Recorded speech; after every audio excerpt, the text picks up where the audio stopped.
Сегодня в Сыктывкаре стартует фестиваль балетного искусства финно-угорских государств и регионов России «Зарни Джуйчес». Его гостями станут артисты из Мариэлы и Чувашии.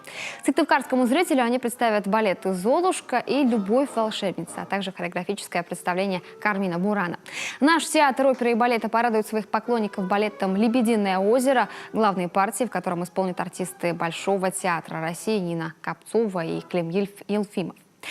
Также в программе балета балет Михаила Герцмана «Подари мне детство», но откроет фестиваль яркий и эмоциональный балет «Дон Кихот».